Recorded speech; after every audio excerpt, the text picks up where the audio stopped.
और काइमोट्रिप्सिन भी active form है। काइमोट्रिप्सिनोजन इनएक्टिव फॉर्म है या प्रीकर्सर है पैंक्रियाटिक जूस का, और ट्रिप्सिनोजन भी प्रीकर्सर है या इनएक्टिव फॉर्म है। तो अब ये किस तरह से कन्वर्ट होगा? सबसे पहले जैसे देखिए स्मॉल इंटेस्टाइन की लाइनिंग में फैट का बड़ा ड्रॉप है, वो छोटे छोटे ड्रॉपलेट्स में ब्रेक होगा ताकि उस पे लाइपेज एंजाइम एक्ट करे। ठीक है, ये काम होता है इस मेन जैसे डाइजेशन, फैट की डाइजेशन होती है, कंप्लीट डाइजेशन ऑफ फैट इसी के अंदर, इसके अंदर ड्यूडेनम पार्ट के अंदर होती है। तो उसमें रोल किसका होता है? उसमें रोल होता है इन बाइल साल्ट्स का होता है। अब हम नेक्स्ट हेडिंग में आते हैं। नेक्स्ट हेडिंग है बाइल के बाद जैसे एनटीबी बुक के हवाले से आप देखेंगे जैसे जेजुनम एंड इलियम पार्ट है स्मॉल इंटेस्टाइन का, अनदर पार्ट कंटिन्यूअसली पार्ट है जेजुनम। और जेजुनम के हवाले से आपने देखा शुरू में जैसे इलस्ट्रेशन में भी आपने देखा था, the complete digestion of food takes place in jejunum. Jejunum part है उसमें कंप्लीट डाइजेशन ऑफ फूड होगी। इसके बाद जैसे डाइजेशन का प्रोसेस आगे जैसे नहीं होगा, यहाँ पे काफी सारे एंजाइम्स होते हैं जो मुख्तलिफ किस्म के जो फूड होते हैं उनको कंप्लीटली जैसे सिंपलर सब्सटेंसेस में ब्रेक करते हैं।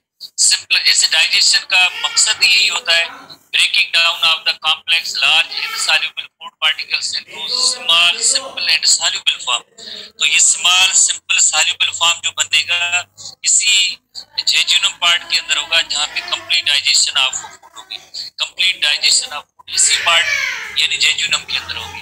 तो इसके टोकी टाइप के सवाल है कि jejunum is about 2.5 metre long and ये दोनों लॉन्ग कैसे आए एंड 3.5 जेजुनम एंड इलियम है। तीसरा पार्ट जो है ना इलियम है, उस हवाले से जेजुनम एंड इलियम है। तीसरे पार्ट को भी साथ जैसे बताया गया इलियम। ठीक है, 3 पार्ट है जैसे स्मॉल इंटेस्टाइन की ड्यूडेनम, दूसरा पार्ट होगा जेजुनम और तीसरा पार्ट है इलियम। तो इनकी जैसे लेंथ जैसे यहाँ पे हमने पढ़ा था ओनली 25 सेंटीमीटर, 2.5 मीटर और 3.5 मीटर। ये 3.5 मीटर, 2.5 मीटर और ये जस्ट 25 सेंटीमीटर इनकी जो लेंथ होती है। तो इस तरह के जो लेंथ के हवाले से जो क्वेश्चन होते हैं इनको आप क्रेमिंग या मेमोराइज करेंगे।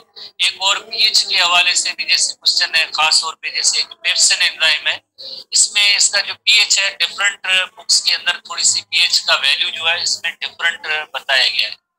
तो जब भी जैसे एमसीक्यू कोई होगा या क्वेश्चन होगा तो एक ही बुक का कोई किसी भी एक बुक का ऐसी जो वैल्यूज जो जिनमें डिफरेंस है, हमने बार बार आपको जैसे बताया है कि वैल्यू होगा कोई एक ही होगा, एक से ज्यादा वो नहीं होगा। जो अगर डिफरेंट बुक्स में है तो पढ़े रहे, हम इनको क्या कर सकते हैं, हम चेंज तो नहीं करेंगे बट इनके वैल्यू को ध्यान में रखना है। बट जो क्वेश्चन होगा जब भी आएगा तो किसी एक बुक की वैल्यू में से आएगा, तो आपको इनको याद करना है। ठीक है, कंफ्यूज नहीं होना, याद करना है। ठीक है, तो इसी तरह से जो ये आप लेंथ है ये याद करनी है। ड्यूडेनम जो है 25 centimetre, jejunum that is the 2.5 metres है 2.5 metres and ileum is about 3.5 metres long.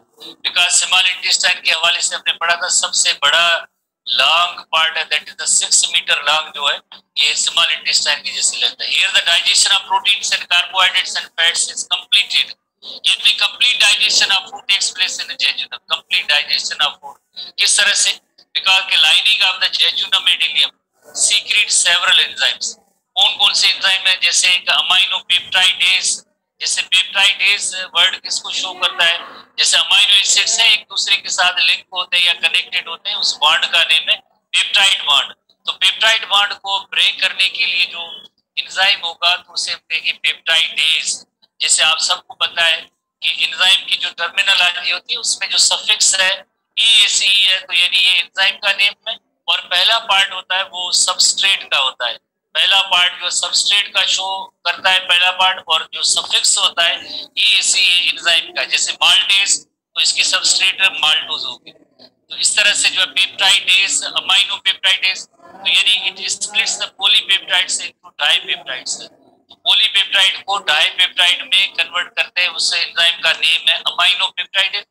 इरप्सिन peptidase, it is ये भी पेप्टाइडेज है। पेप्टाइडेज को जैसे कन्वर्ट करता है अमाइनो एसिड में। देन जो आगे जैसे देखिए ना, ये शुरू में हमने पेप्सिन के बारे में पढ़ा था। पेप्सिन जो long chain of amino acid होती है उनको शॉर्ट चेन में ब्रेक करते हैं, और उसके बाद जैसे और भी अगर थोड़ी सी अमाइनो एसिड की जो चेन थोड़ी लंबी है तो उसको ये अमाइनो पेप्टाइड्स क्या करेंगे, डाई पेप्टाइड में कन्वर्ट करेंगे। डाई पेप्टाइड के बाद क्या होगा, इन्हीं को इंडिविजुअल आखिर में जैसे अमाइनो एसिड्स में ब्रेक करने का काम, अमाइनो एसिड में ब्रेक करने का काम ये एरेप्सन एंजाइम का। तो ये जो पेप्टाइड्स होते हैं उनको, पेप्टाइड्स को अमाइनो एसिड में ब्रेक करने का काम एरेप्सन का एंजाइम है। एरेप्सन अगेन प्रोटीन की डाइजेशन के हवाले से इसका रोल है। उसके बाद लैक्टेज, तो पहला पार्ट ये किसको लैक्ट शो करता है, लैक्ट रेफर्स टू मिल्क, यानी milk sugar, milk sugar lactose होता है, उसको डाइजेस्ट करने का जो एंजाइम होगा उसका नेम है लैक्टेज। EC मौजूद है तो ये एंजाइम को शो करता है। तो इसकी सबस्ट्रेट क्या होगी, कन्वर्ट्स, जैसे लैक्टोस है, लैक्टोस कन्वर्ट्स लैक्टोस इनटू, किसमें लैक्टोस को थोड़ी सी यहाँ पे लैक्टेस एंजाइम के हवाले से है, converts lactose to glucose and galactose, थोड़ी सी टाइपिंग में एरर हुई है यहाँ पे, converts lactose to glucose and galactose, ठीक है, तो इसको करेक्ट कर देना, converts lactose lactose, converts lactose, lactose to glucose and galactose, ठीक है। ये क्योंकि पहला पार्ट जैसे आपको पता है कि सबस्ट्रेट को शो करता है और दूसरा पार्ट EAC जैसे एंजाइम का नेम है, तो ये लैक्टोज इसकी सबस्ट्रेट होगी, लैक्टोज होगी, ठीक है। लैक्टोज को ग्लूकोज एंड गैलेक्टोज में कन्वर्ट करता है। तो मुझे रहमान साहब इसको आप ठीक कर देंगे, ठीक है ना, थैंक यू। तो ये जो लैक्टेस एंजाइम है इसका काम होता है लैक्टोज को ग्लूकोज एंड गैलेक्टोज में कन्वर्ट कर देना। माल्टेज वर्ड से जाहिर है, इसकी जो पहले लेटर से आपको, पहले वर्ड से आपको पता चल रहा है, malt refers to maltose sugar, यानी ये एक ऐसा एंजाइम है जो माल्टोज को कन्वर्ट करे, कन्वर्ट्स माल्टोज इनटू ग्लूकोज, जैसे बिकॉज जैसे इनकी इंडिविजुअल यूनिट है ग्लूकोज, तो उसमें कंप्लीट डाइजेशन, माल्टोज क्या है, डाइसेक्राइड है, लैक्टोज क्या है, डाइसेक्राइड है, डाइसेक्राइड मोनोसेक्राइड में ब्रेक हो रहे हैं। उसके बाद pancreatic lipase, it completes the digestion of fats and fatty acid and glycogen. जैसे STB में तो नहीं लिखा हुआ है, बट यहाँ पे एक थोड़ी सी एडिशनल जैसे पॉइंट है कि ये पैंक्रियाटिक लाइपेज अगर थोड़ी सी लिपिड रहती है ड्यूटीनम में तो कंप्लीट डाइजेशन हो ही जाती है, अगर फिर भी तो पैंक्रियाटिक लाइपेज पैंक्रियास से जो रिलीज हुआ था वो उसमें भी जैसे डाइजेशन का अमल तो जेजुनम पार्ट तक हो सकता है, जिसमें कंप्लीट डाइजेशन ऑफ फैट हो सकती है। STB में जैसे ड्यूटीनम लिखा हुआ है कि complete digestion of fat takes place in duodenum. उसके बाद जैसे आप देखें कितने किस्म का मेन फूड जो होता है वो 3 टाइप्स का होता है। एक फूड जैसे कार्बोहाइड्रेट्स है, कार्बोहाइड्रेट्स और शुगर्स है, कार्बोहाइड्रेट्स प्रोटीन्स है, और तीसरी जो फूड की कैटेगरी है उसे हम कहेंगे लिपिड्स कहेंगे। तो ये 3 टाइप्स के जो फूड्स हैं ये कंप्लीटली डाइजेस्ट हो चुके हैं, किसमें जेजुनम पार्ट में हो चुके हैं। जेजुनम के बाद जैसे अब इलियम के अंदर जो है इनकी एब्जॉर्प्शन का अमल होगा।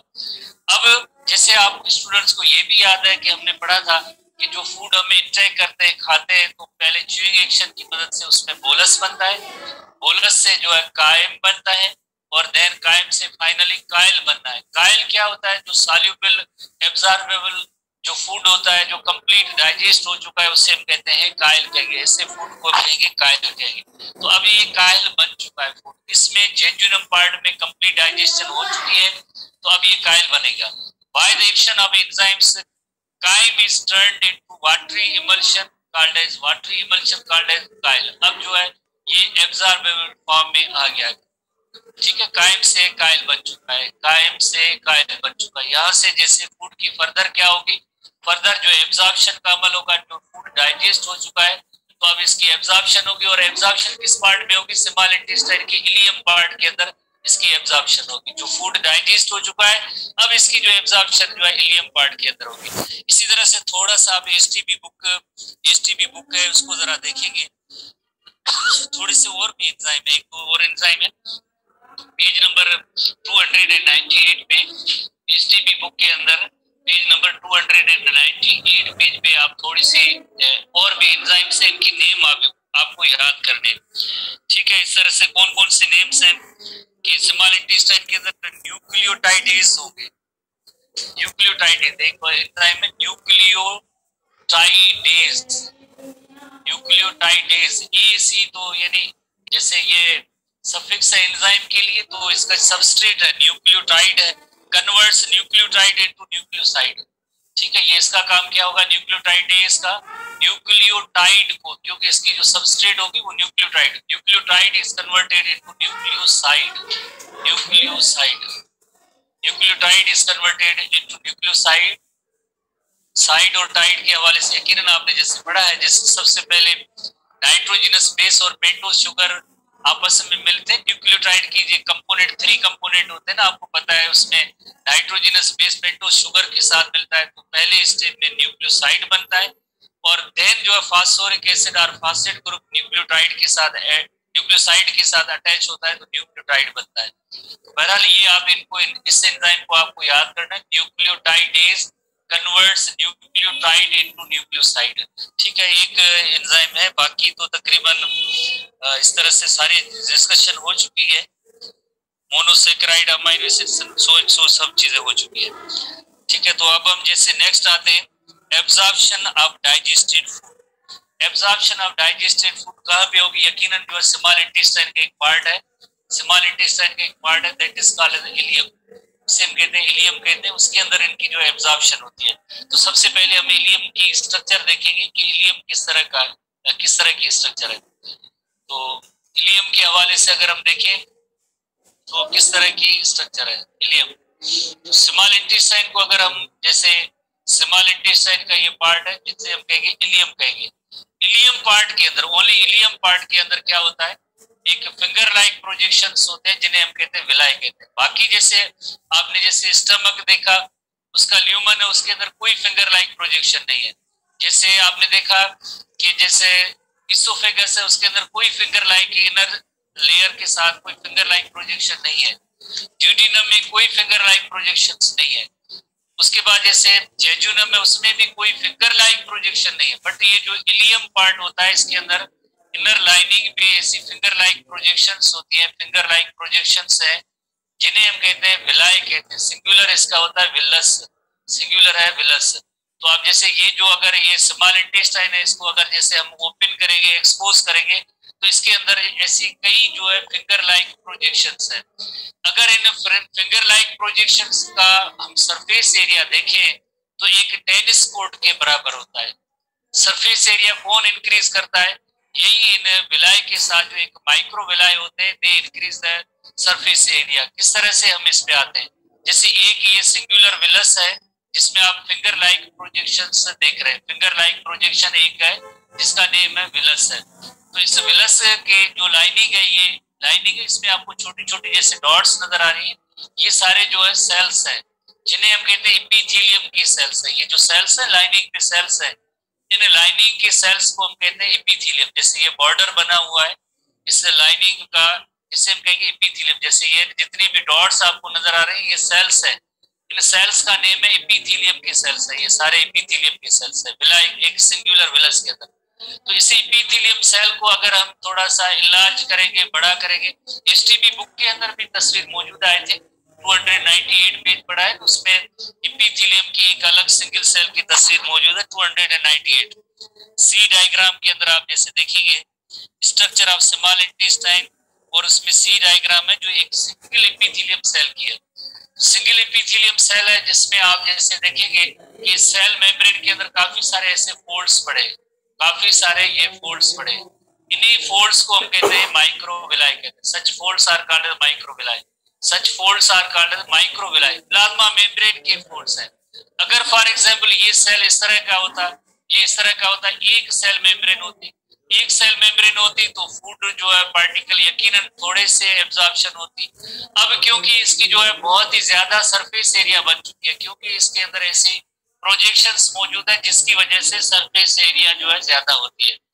ऐसे जिस तरह से हम कहते हैं कि एक अगर रूम है उसके अंदर एक ओनली एक वन रो हम बनाएंगे, वन रो बनाएंगे तो जाहिर है उसमें एक ही रो बनेगी, तादाद पर्सन की कम होती है। बट अगर जिस तरह से उस रो को हमें से फोल्ड कर दें तो कई रो बन सकती है, एक रो, दूसरी रो, तीसरी रो, चौथी रो, इस तरह से हो सकती है जब टर्न में रो बनते हैं। तो इसी तरह से सेम यही पॉइंट कि जैसे एपिथेलियम है, उसकी लाइनिंग है, जो प्लाज्मा मेम्ब्रेन की लाइनिंग है, उसके अंदर कई जो ऐसी प्रोजेक्शंस है जिन्हें हम कहते हैं माइक्रोविलाई। यही माइक्रोविलाई जो फूड की एब्जॉर्प्शन में मदद देते हैं। तो आपने किस तरह से ये समझा है, स्मॉल इंटेस्टाइन का जो इलियम पार्ट है उसके अंदर जब क्रॉस सेक्शन करेंगे, तो फिंगर लाइक प्रोजेक्शंस बनती है जिन्हें हम कहते हैं विलाई कहते हैं।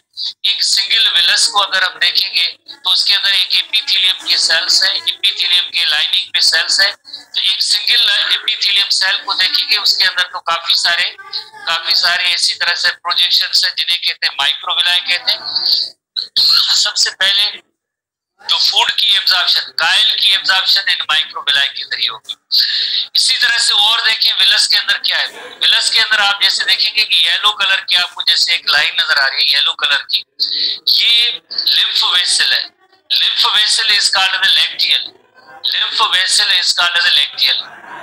विलस के अंदर, हर एक विलस के अंदर लिम्फ वेसल एक होती है। लिम्फ वेसल जैसे ब्लड वेसल्स होती है, इसी तरह से लिम्फ वेसल्स होती है। ब्लड वेसल्स किस सिस्टम का पार्ट है? ब्लड सर्कुलेटरी सिस्टम का पार्ट है। लिम्फ वेसल किस सर्कुलेटरी सिस्टम से ताल्लुक करेंगे? यकीनन लिम्फेटिक सिस्टम से ताल्लुक होगा। लिम्फेटिक सिस्टम का जो कंपोनेंट है that is called the lymph vessel. और उसके लिए जो टेक्निकल टर्म इस्तेमाल होगा, बायोलॉजिकल टर्म इस्तेमाल होगा, उससे हम कहेंगे लैक्टियल और लिम्फ वेसल। इस लैक्टियल और लिम्फ वेसल के इर्द गिर्द आप जैसे देखें कैपिलरी बेड है। कैपिलरी बेड किस मकसद के लिए? जैसे ब्लू और रेड कलर की लाइन है, इसके अंदर ये कैपिलरी बेड है। कैपिलरी बेड यानी यकीनन यहाँ पे कैपिलरीज है, एक्सचेंज ऑफ मटेरियल के लिए इस्तेमाल होती है। तो इससे अंदर तो ये कैपिलरी बेड है, और बाहर जैसे देखें, बाहर भी इस जेजुनम पार्ट के बाहर भी जैसे देखें इनका रिलेशनशिप इन्हीं ब्लड वेसल से है। कौन सी ब्लड वेसल होगी बाहर? जैसे ये ब्लू कलर की जो आपको ब्लड वेसल नजर आ रही है, इसका नेम है हेपेटिक पोर्टल वेन। और हेपेटिक पोर्टल वेन आगे कहाँ जाएगी? लिवर की तरफ जाएगी। यानी हर एक विलस के अंदर ब्लड वेसल्स भी मौजूद, कैपिलरीज मौजूद है, जो आगे जाके क्या बनाएंगी? ऐसी कैपिलरीज आपस में मर्ज होके, सारी कैपिलरीज मर्ज होके एक वेन बनाएंगी जिसका नेम होगा हेपेटिक पोर्टल वेन, जो इस स्मॉल इंटेस्टाइन के इलियम पार्ट से जो भी न्यूट्रिएंट्स होंगे इनको एब्जॉर्ब करके ट्रांसपोर्ट करेंगे आगे किस तरफ? टुवर्ड्स लिवर की तरफ जाएंगे। हर एक कैपिलरी, हर एक विलस के अंदर काफी सारी ब्लड कैपिलरीज है। इन कैपिलरीज में से जो फूड एब्जॉर्ब होगा वो जाके क्या बनेगा? हेपेटिक पोर्टल वेन बनेगा। ये सारी कैपिलरीज मर्ज होके हेपेटिक पोर्टल वेन बनाएंगे। जैसे ये सारी कैपिलरीज जो है हेपेटिक पोर्टल वेन बनाएंगे, और हेपेटिक पोर्टल वेन कहाँ जाएगी? हेपेटिक पोर्टल वेन जाएगी लिवर के अंदर। और इसी तरह से यहाँ पे भी आप एक टर्म सीखेंगे कि कौन सा फूड जो है वो लिवर की तरफ जाएगा और कौन सा फूड जो ट्रांसपोर्ट होगा, एब्जॉर्ब होकर ट्रांसपोर्ट होगा, जो लिम्फेटिक सिस्टम में जाएगा। लैक्टियल और लिम्फ वेसल जो होती है, लैक्टियल और लिम्फ वेसल, इसके अंदर जो फैट्स की जो डाइजेशन हुई थी ना, किसमें हुई थी? फैटी एसिड एंड ग्लाइसरोल में हुई थी। तो ये जो है इनकी एब्जॉर्प्शन और फर्दर ट्रांसपोर्ट लैक्टियल के जरिए होगी। और हेपेटिक पोर्टल वेन है, इसमें जैसे ग्लूकोज, अल्टीमेट जो कार्बोहाइड्रेट ग्लूकोज, और इसी तरह से अमाइनो एसिड्स यानी प्रोटीन्स और कार्बोहाइड्रेट की जो डाइजेशन हुई थी, जो किसमें? अल्टीमेटली ग्लूकोज और अमाइनो एसिड में हुई थी, ये शामिल होंगे हेपेटिक पोर्टल वेन के अंदर। और लैक्टियल होगा इसमें जो तीसरा जो फूड का टाइप है, जो जिसे हम फैट्स कहते हैं। तो फैट्स किसमें डाइजेस्ट हुए थे? फैटी एसिड एंड ग्लाइसरोल में। तो फैटी एसिड एंड ग्लाइसरोल या फैट्स की जो ट्रांसपोर्ट होती है डायरेक्टली ब्लड स्ट्रीम में नहीं होगी। जैसे ये डायरेक्टली ब्लड स्ट्रीम में दाखिल हुआ, जैसे इलियम पार्ट से ब्लड वेसल भी उसमें मौजूद है। ब्लड वेसल से कौन सा फूड जैसे आगे ट्रांसपोर्ट हो रहा है, एब्जॉर्ब होके ट्रांसपोर्ट हो रहा है ग्लूकोज और amino acid. But fats directly blood stream में दाखिल नहीं होते। फैट्स कहाँ जाएंगे? फैट्स से आएंगे लैक्टियल और लिम्फ वेसल में जाएंगे। तो इस तरह से ये भी थोड़ी सी एक टेक्निकल पॉइंट है, आप ध्यान में रखेंगे। किस तरह से दोबारा से हम देखते हैं ताकि आप इसकी अंडरस्टैंडिंग आपकी हो जाए। जब हम स्मॉल इंटेस्टाइन का क्रॉस सेक्शन करेंगे, कौन से पार्ट होगा? Ileum part. तो उसके अंदर फिंगर लाइक प्रोजेक्शंस है। This finger like projections are called villi. Villi की अगर स्ट्रक्चर देखी जाए तो उसकी लाइनिंग पे जो एपिथेलियल सेल्स है, एपिथेलियम के सेल्स हैं। तो सिंगल एपिथेलियम को अगर देखा जाए तो उसकी जो मेम्ब्रेन जो काफी सारे फोल्ड्स है जिन्हें कहते हैं माइक्रोविलाई। यही microvilli they increase absorptive surface, absorptive surface, ये एब्जॉर्बिटिव सरफेस को इंक्रीज करते हैं। यही जो सरफेस होती है it increases the absorptive surface, यही जो एब्जॉर्प्शन के लिए जो सरफेस है वो इंक्रीज इन्हीं माइक्रोविलाई की वजह से।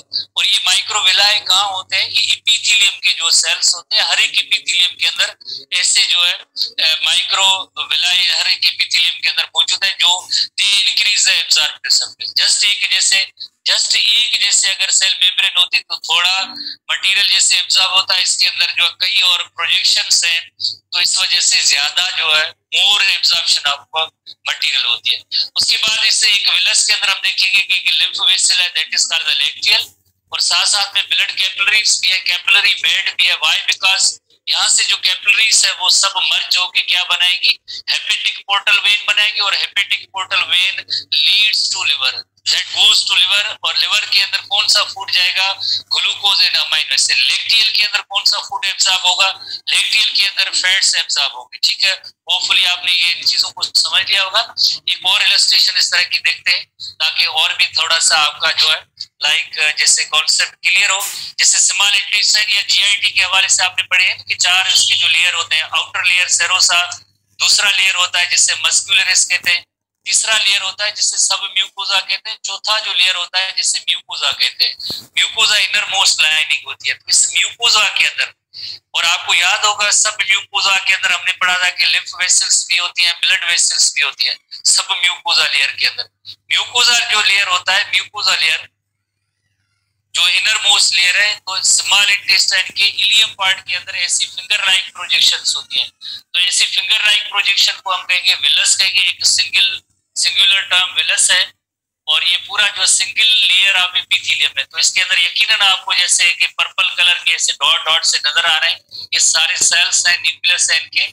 तो इसके साथ साथ आप देखेंगे और क्या है, हरी के जैसे एक एपिथेलियम सेल को हम देखेंगे, उसके अंदर कई जो माइक्रोविलाई है। माइक्रोविलाई क्या है, माइक्रोविलाई जैसे जस्ट जो है जैसे एक सेल मेम्ब्रेन, प्लाज्मा मेम्ब्रेन ही है, बट इसकी जो है बहुत ज्यादा फोल्ड्स हैं। तो माइक्रोविलाई इसका माइक्रोविलस सिंगुलर हुआ, और microscopic cellular membrane protrusion, cellular membrane या सेल मेम्ब्रेन की जो है प्रोजेक्शन और प्रोट्रूजन है, and that increase the surface area for the diffusion, ताकि जो है सरफेस एरिया ज्यादा हो और ये मटेरियल्स की जो है एब्जॉर्प्शन हो सके। ठीक है, तो ये इनर लेयर जो है सबसे inner layer that is called mucosa, उसके अंदर ये फिंगर लाइक प्रोजेक्शन है।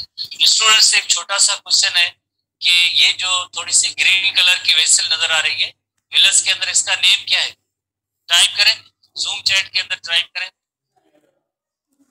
मुजीबुर रहमान साहब आपके स्टूडेंट्स क्या कह रहे हैं? यासिन साहब, जठान साहब,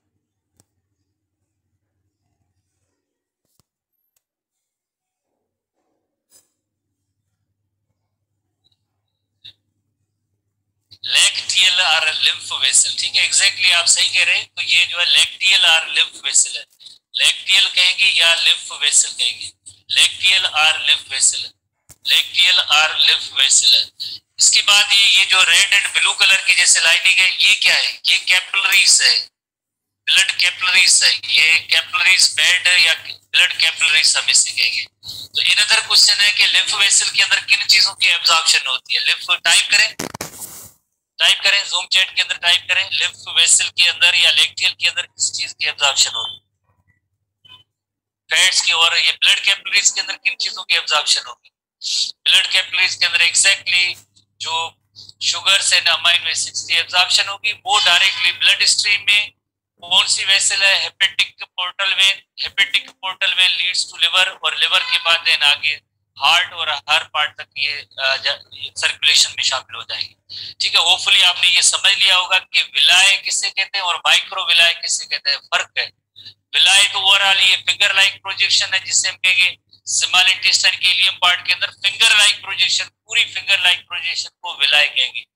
एक सिंगल जो है सिंगुलर जो होती है उसे हम कहेंगे विलस कहेंगे। विलस को हम देखेंगे तो उसके अंदर epithelial single layer of epithelium है, सिंगल लेयर ऑफ एपिथेलियम है। तो यानी इसके अंदर सेल्स कौन से? एपिथेलियम के सेल्स है, ये सारे एपिथेलियम के सेल्स है। तो एक सिंगल एपिथेलियम सेल को अगर हम देखेंगे, ये एक एपिथेलियम सेल है, तो उसकी मेम्ब्रेन जो होती है उसमें ऐसी फोल्ड्स हैं, प्रोट्रूजन है या प्रोजेक्शंस है, तो फिंगर लाइक एरियाज है, इन्हें हम कहते हैं माइक्रो माइक्रोविलाई कहते हैं।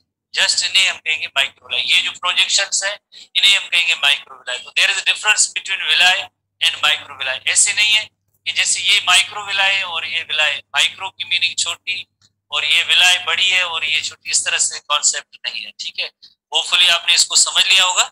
ठीक है, उसके बाद हम जैसे मजीद एसटीपी बुक की जो पॉइंट्स हैं हम उस पे आते हैं कि किस तरह से जो इनकी एब्जॉर्प्शन का अमल होता है।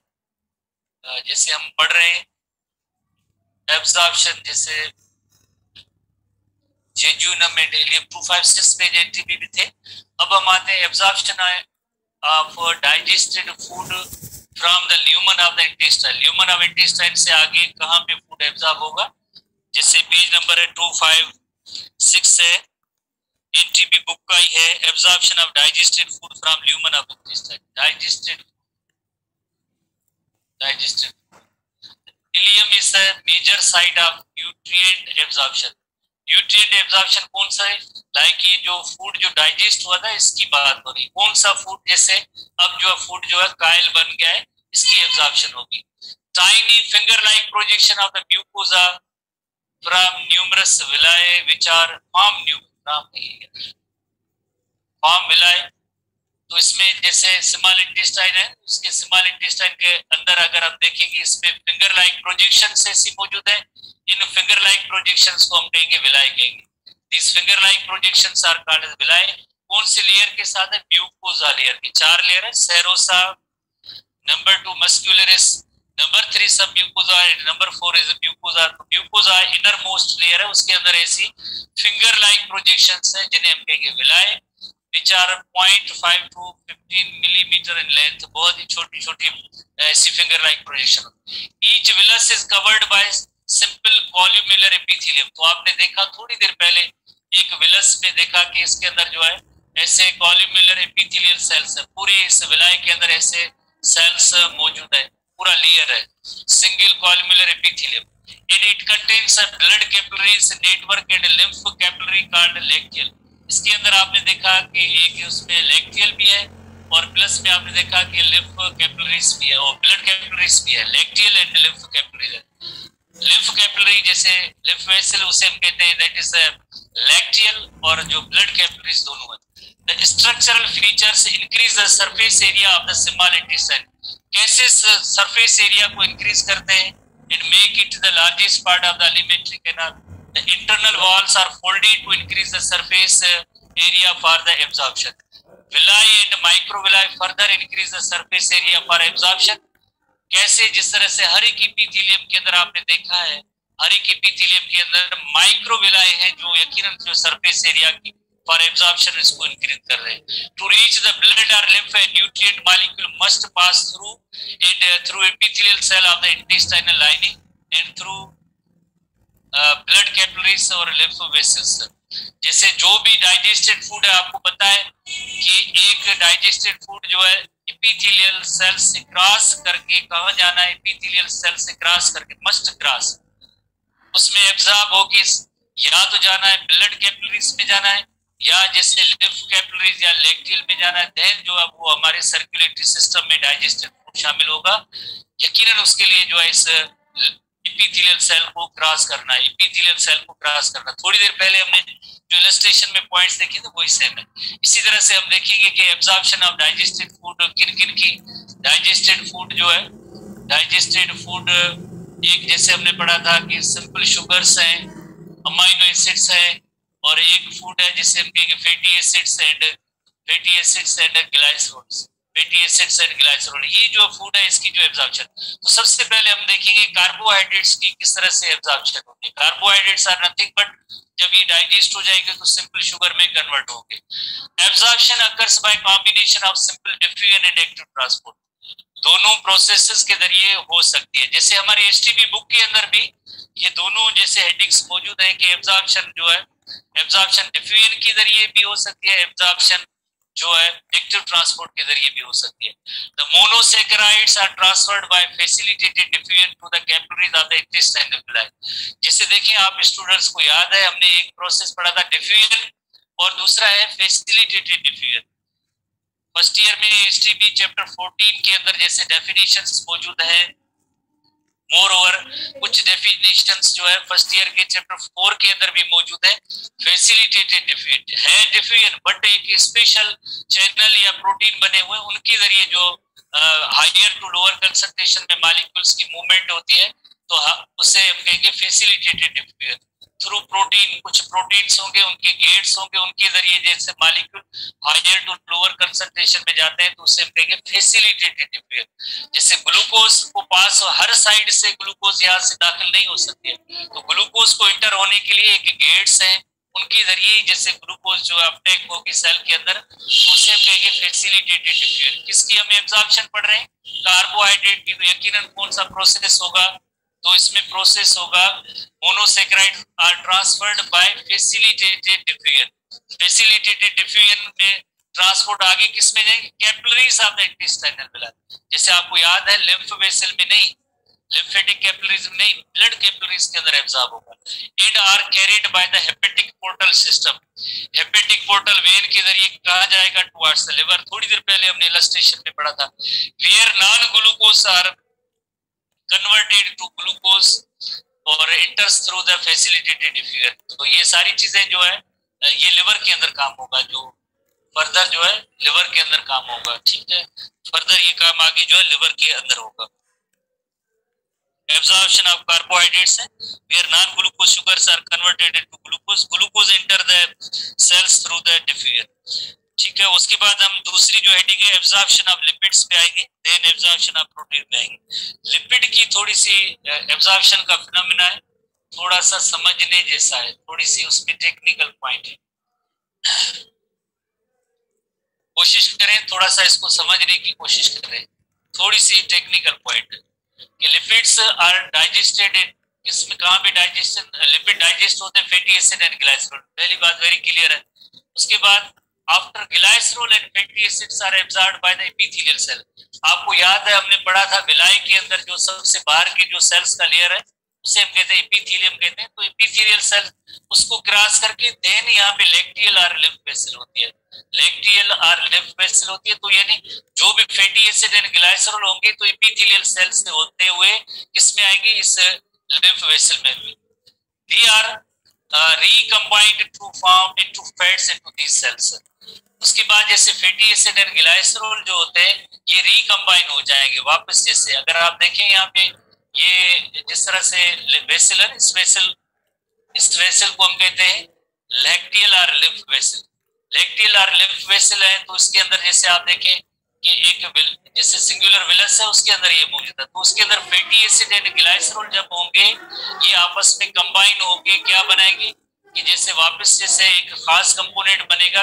बिकॉज इसके साथ साथ और भी चीजों की मिक्सचर होती है, कोलेस्ट्रॉल एंड प्रोटीन ये भी जैसे मिक्स हो जाएंगे और इसके रिजल्ट में एक फैट के छोटे पार्टिकल बनेंगे जिन्हें कहेंगे काइलोमाइक्रोन्स। जैसे ये जो पॉइंट्स है लैक्टियल के अंदर ये काइलोमाइक्रोन्स बन गए। जब फैट्स की कॉम्बिनेशन होगी किसके साथ? फैट्स, यही फैट्स कोलेस्ट्रॉल एंड प्रोटीन के साथ कंबाइन होंगे तो काइलोमाइक्रोन बन जाएंगे। ये chylomicron most of which are transported by exocytosis out of the epithelial cells into the lacteal cell. तो सिंपल वर्ड्स में आप यही कहेंगे कि ये जो एपिथेलियल सेल्स होंगे तो एपिथेलियल सेल्स होंगे इसी के अंदर जो है ये काइलोमाइक्रोन्स बनते हैं। काइलोमाइक्रोन्स इसी एपिथेलियल सेल के अंदर बनेंगे। देन जो क्या होगा कि ये जो एक्सोसाइटोसिस के जरिए किसमें जाएंगे? एक्सोसाइटोसिस के जरिए ऐसे जो छोटे छोटे ग्लोब्यूल्स हैं ये लैक्टियल और लिम्फ वेसल में जाएंगे और एक्सोसाइटोसिस के बाद epithelial cells into the lacteal or lymph vessel containing chylomicron eventually drain into the lymphatic system and then into the vein और vein के बाद हार्ट में जाएगा। डायरेक्टली हार्ट के अंदर ये काइलोमाइक्रोन्स नहीं जाएंगे। एक और इलस्ट्रेशन में आते हैं, उसमें हम थोड़ा सा इसको समझने की कोशिश करते हैं कि ये किस तरह से प्रोसेस होता है। जैसे स्मॉल इंटेस्टाइन का ल्यूमन और गट है, उसमें जो fatty acids are converted into, और जैसे fats are converted into fatty acid and glycerol. Fatty acid and glycerol किस में कन्वर्ट हुए? स्मॉल इंटेस्टाइन का जो इलियम पार्ट है उसके अंदर जैसे जाहिर है ल्यूमन के अंदर हुआ। तो उसके बाद जैसे आपने देखा होगा ये कौन सी लाइन है, जैसे हम ये कहें कि ये इपिथेलियम की लाइनिंग है, जिन्हें हम कहेंगे माइक्रोविलाई। तो इन माइक्रोविलाई से क्रॉस करके ये किस में आए, ये जो सेल है ये है माइक्रोविलाई की, सॉरी ये सेल है जो इपिथेलियम सेल है। इसी इपिथेलियम सेल के अंदर जैसे ये स्मूथ एंडोप्लाज्मिक रेटिकुलम भी है, तो ये जो फैटी एसिड एंड ग्लाइसरॉल है ये किस में कन्वर्ट होते हैं, ये कन्वर्ट हो जाएंगे ट्राइग्लाइसराइड में। थोड़ा सा इजाफी पॉइंट है जो एचटीबी एटीबी में नहीं है, बिकॉज उसमें यही लिखा हुआ कि they are convert into fat. तो किस तरह से हम नोट करेंगे कि मोनोग्लाइसराइड या ये सिंपली कहेंगे ग्लाइसरॉल और फैटी एसिड एपिथेलियम में क्रॉस करके एपिथेलियल सेल के अंदर जो स्मूथ एंडोप्लाज्मिक रेटिकुलम होता है उसके जरिए ये कन्वर्ट हो जाएंगे ट्राइग्लाइसराइड में।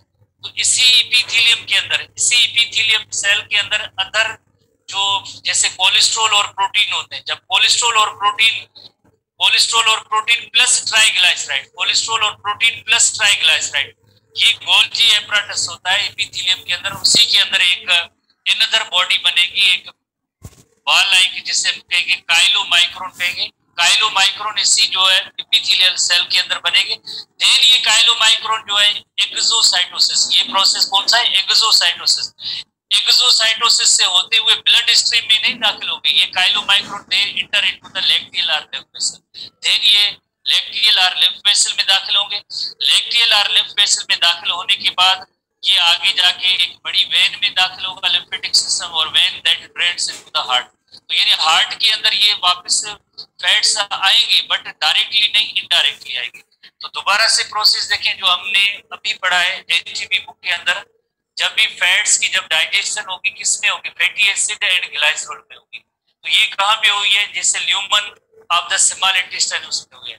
ये कौन सा सेल है, ये है इपिथेलियम है, ये सेल है, इसका नेम है इपिथेलियम। इपिथेलियम सेल के अंदर जैसे ये जो है प्रोजेक्शन है जिन्हें हम कहते हैं माइक्रोविलाई, इनके जरिए एब्जॉर्ब होने के बाद इसी एपिथेलियम सेल के अंदर स्मूथ एंडोप्लाज्मिक रेटिकुलम है। स्मूथ एंडोप्लाज्मिक रेटिकुलम में ये ट्राइग्लाइसराइड में कन्वर्ट हो जाते हैं। हमारे एटीपी बुक में लिखा हुआ है कि ये वापस फैट्स में कन्वर्ट हो जाते हैं। फैट्स कौन सी, triglyceride.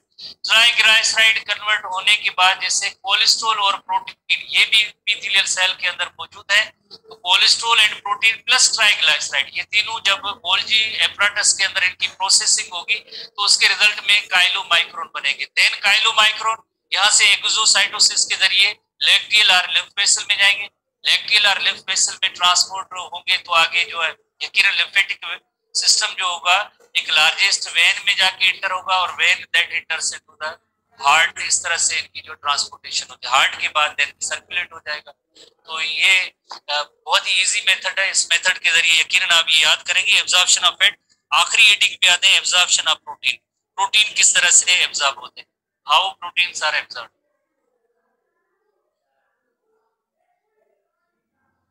How proteins are absorb, fats के बाद जो है प्रोटीन्स की एब्जॉर्प्शन कि प्रोटीन किस तरह से एब्जॉर्ब होते हैं। हाउ प्रोटीन्स आर डाइजेस्ट होने के बाद इंडिविजुअल जैसे प्रोटीन हो गए polypeptide chain of amino acid and proteins are nothing but polypeptide chain of amino acid. जब इनकी कंप्लीट डाइजेशन होगी तो ये इंडिविजुअल अमीनो एसिड बनेंगे। तो individual amino acids are absorbed into the epithelial cells of villi and enter into the hepatic portal system.